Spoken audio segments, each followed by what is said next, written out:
Halo, assalamualaikum warahmatullahi wabarakatuh. Welcome back to Ma'ruf Regel Jepang. Ya teman-teman, apa kabar? Semoga yang menonton video kali ini diberi kesehatan, diberi kelancaran untuk melaksanakan kegiatan pada hari ini. Dan teman-teman, di video kali ini saya mau ngajak teman-teman lagi untuk plesir jalan-jalan di perkampungan yang ada di Jepang sini.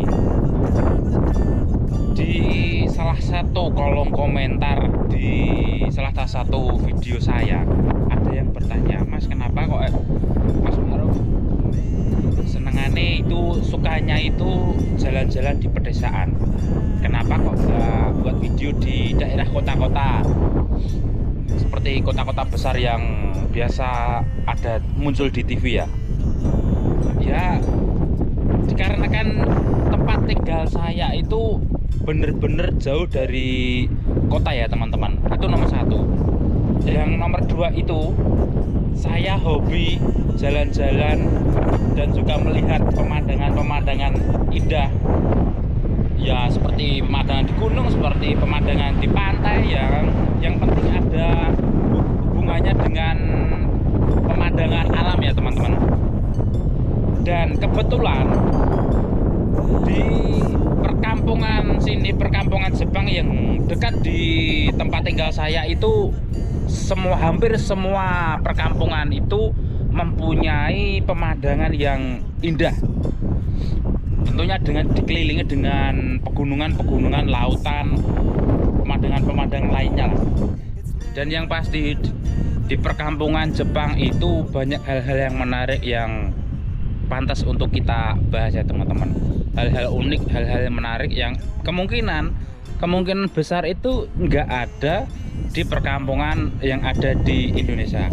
Tentunya budaya sama bentuk dan lainnya itu juga sangat berbeda, di berbeda negara, berbeda suasana juga. Dan pada video kali ini saya mau ngajak teman-teman sekalian untuk jalan-jalan di suatu kampung, suatu perkampungan Jepang.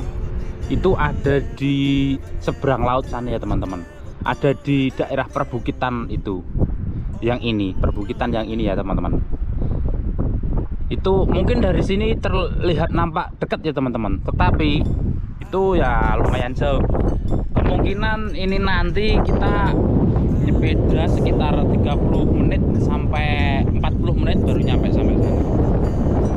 Dan jangan di skip video ini, tonton terus sampai habis. Jangan lupa subscribe, like, komen, dan share untuk membantu perkembangan channel ini.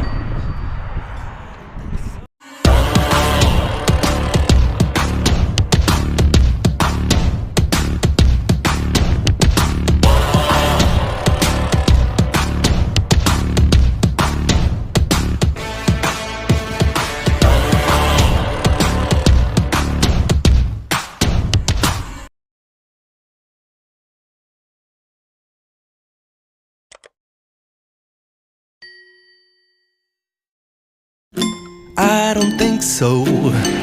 No, no, no, no. I don't think so. No, no, no, no. It's never, ever, ever, ever, ever, ever gonna happen. I don't think. Ya teman-teman, ini kita sudah hampir sampai di desa tujuan ya. Ini desanya itu ada di tengah lautan, dikelilingi sama lautan. Desanya itu ada di sebelah ini ya teman-teman. Ini adalah desa yang mau kita tuju, dan belakangnya itu adalah suatu bukit yang katanya sih banyak yang sering ke sana ya teman-teman untuk mancing. Katanya pemandangan yang ada di bawah sekitaran bukit sana itu bagus sekali. Dan mari kita lanjutkan perjalanan. Kita masuk ke gang kecil ini dulu ya teman-teman. Ini masuk gang kecil ini dulu.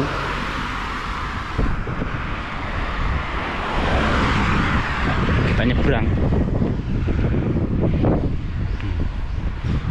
Dan ini adalah satu-satunya jalan akses masuk ke desa itu ya teman-teman.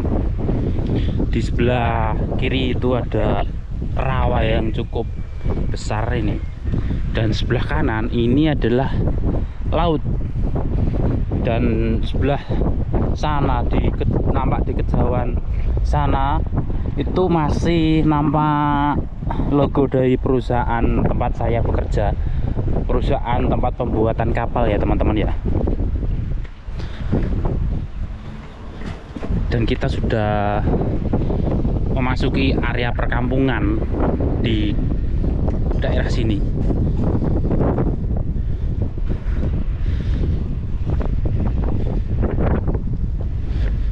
Dan ini ya teman-teman, biasa satu rumah 3 mobil, satu rumah 2 mobil itu kalau di Jepang itu udah sangat biasa ya teman-teman ya.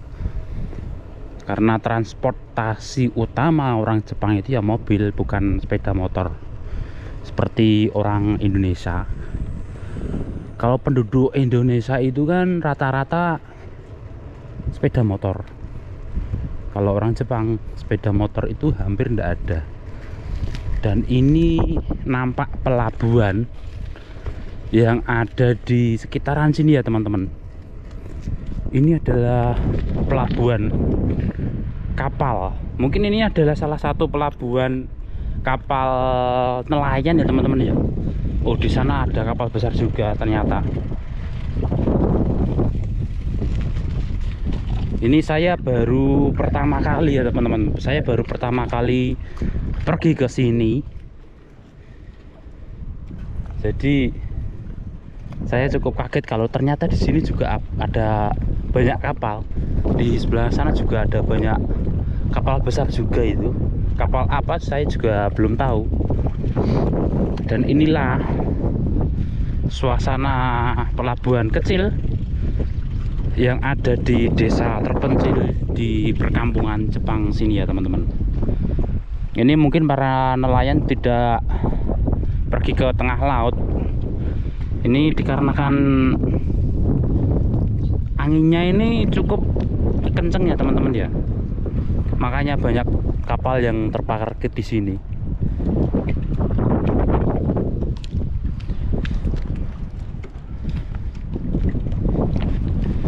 Dan di sebelah sana itu, ya di sebelah sana itu ada orang mancing. Orang mancing siapa? Orang Filipina, orang Indonesia, atau orang Jepang ya belum tahu ya saya. Soalnya jauh banget itu. Kita lanjut ke keliling ke tempat lainnya dulu ya teman-teman ya. Siapa tahu ada sesuatu hal yang mungkin menarik untuk kita bahas, yang tentunya tidak ada di Indonesia, tetapi banyak sekali ataupun ya sudah terbiasa. Mungkin orang Jepang hal biasa yang ditemui di daerah perkampungan sini ya teman-teman.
Dan ternyata akses untuk masuk ke area kapal itu tadi tertutup ya teman-teman. Itu masuknya dari mana itu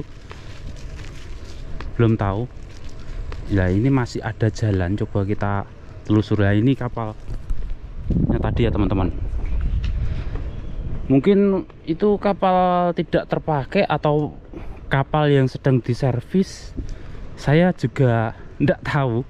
belum tahu soalnya pertama kali ke sini. Dan di sini masih ada jalan. Sepertinya ini jalan buntu atau gimana. Ini ada suatu bangunan, tetapi bangunan usang ya teman-teman ya. Nggak terpakai ini.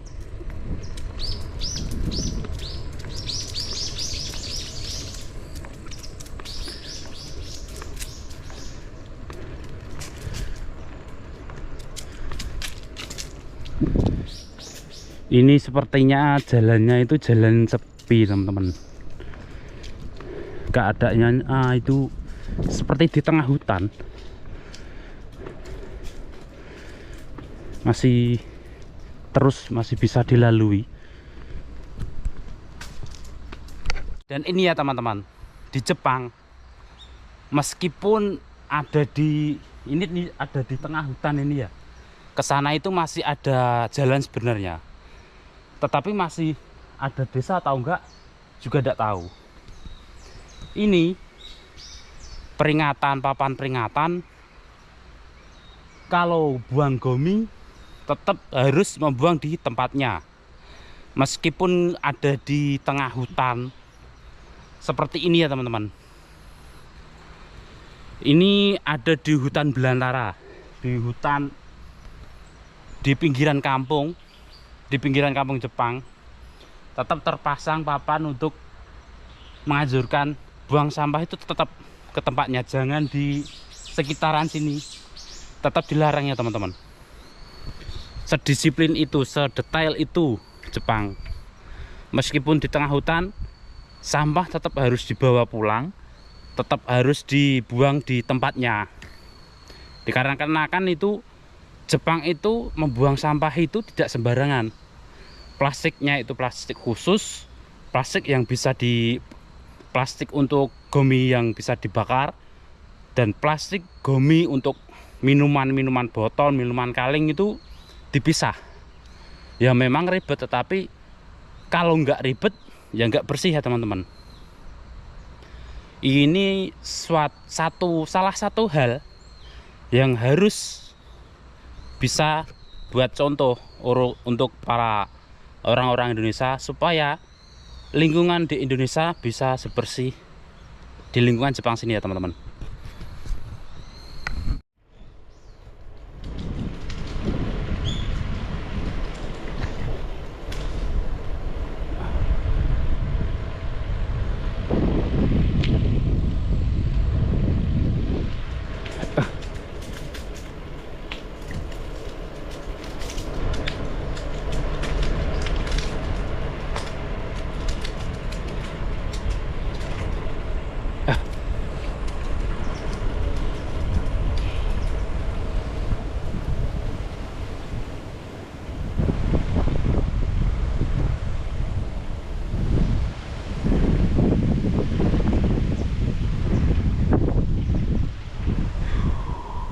Siluman kucing guys.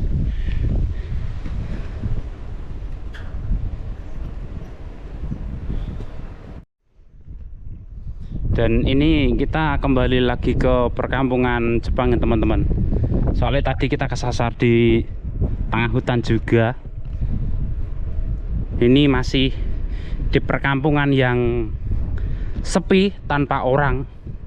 Belum kelihatan satu orang pun, tetapi suasana kebersihan ini benar-benar mencerminkan kalau negara Jepang itu adalah salah satu negara maju yang ada di dunia. Dan ini ya teman-teman, telepon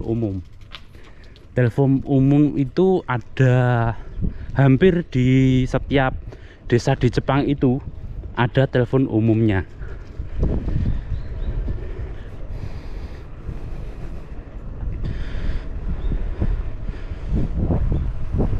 Dan ini kita tadi udah ngelewati ya teman-teman. Kita gantian plesir ke daerah sini dulu.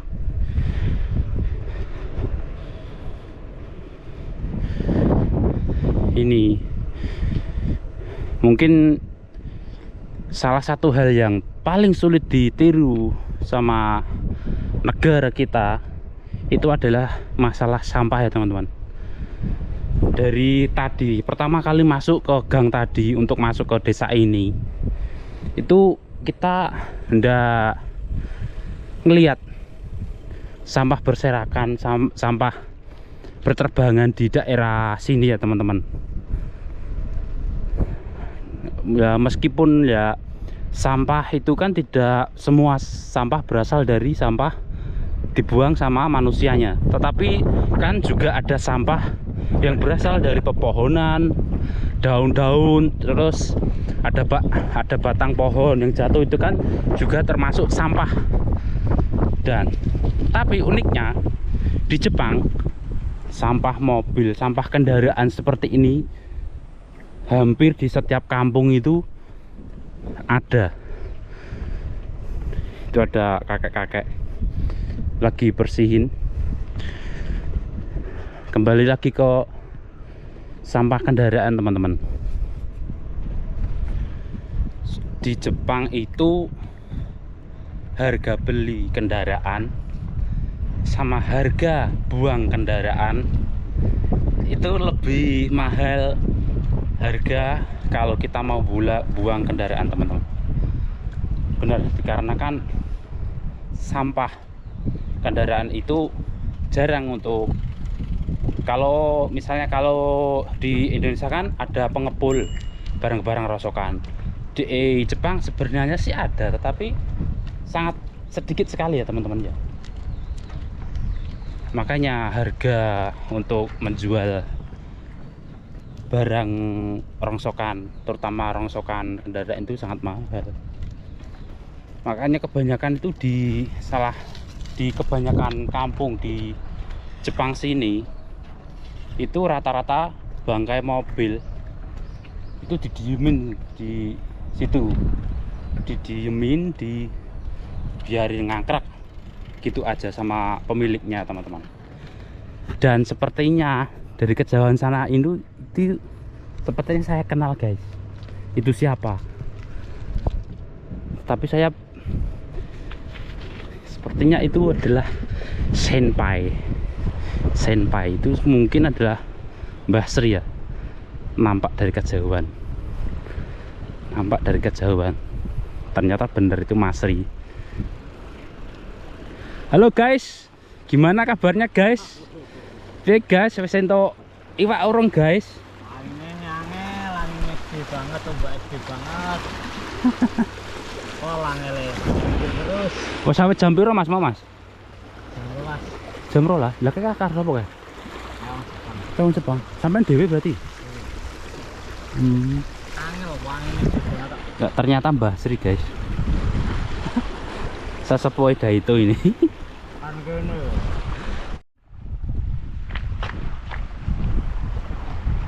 Dan di situ di pinggiran laut situ ya teman-teman, ada sampah kapal juga.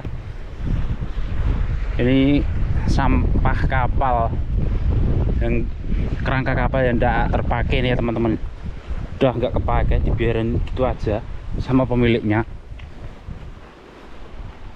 Ini kalau di tempat kita di Indonesia, terutama di kampung saya, itu pasti udah dipretelin ini, udah dipretelin sama pengepul sampah itu. Dan mesin-mesin ini mesin kapal juga pasti sudah dibuat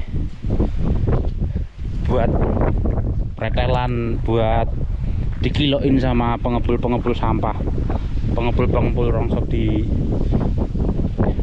Indonesia ya teman-teman.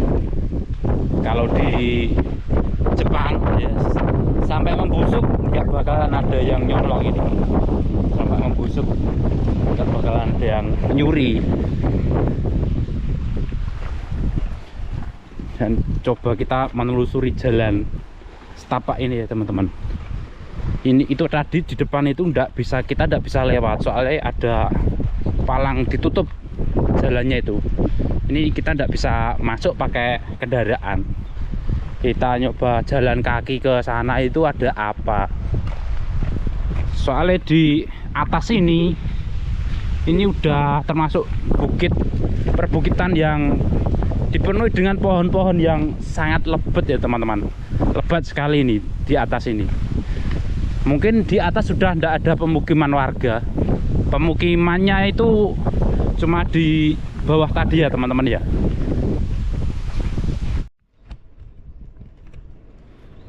Ini kita lanjut ke perjalanan keliling kampung sekitar sini ya teman-teman. Di sini masih ada beberapa perumahan yang mencil di daerah sini. Suasananya yang sangat adem ya teman-teman ya.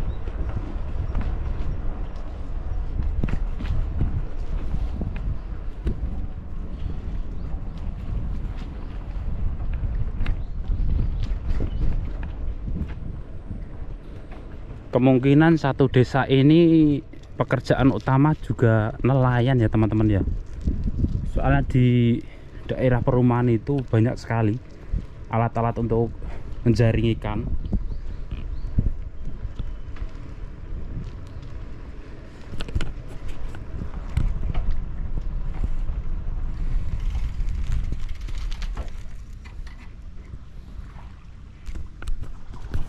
Dan ini teman-teman, ini adalah peringatan kalau di sekitaran sini, jalan sini itu tidak boleh mancing, dan ini tidak boleh membuang sampah sembarangan. Dan banyak sekali peringatan-peringatan di Jepang, aturan-aturan di Jepang yang harus kita taati ya teman-teman ya. Dan ini adalah salah satu rumah yang terbengkalai di Jepang. Ini buat uji nyali kalau malam hari itu pantas mungkin ya.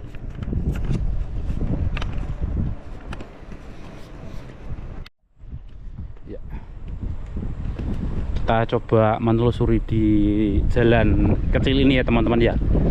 Ini adalah jalan di pinggiran sungai, dan ternyata masih ada pemukiman warga juga di sini. Ini lagi-lagi satu rumah itu 2 mobil. Ini orang Jepang bener-bener orang kaya ya teman-teman.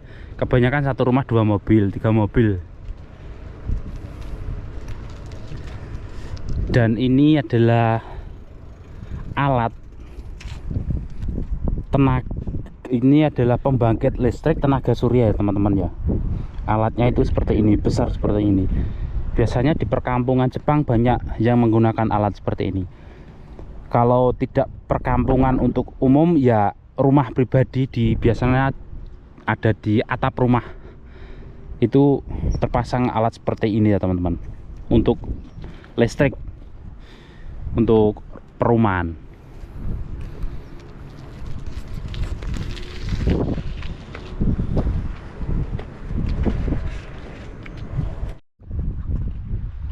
Dan ya teman-teman, untuk video kali ini cukup sampai di sini dulu. Kita jalan-jalannya udahan dulu. Dan jangan lupa subscribe, like, komen, dan share untuk membantu perkembangan channel ini. Dan nantikan video-video saya selanjutnya. Dan sampai jumpa di video yang berikutnya. Wassalamualaikum warahmatullahi wabarakatuh.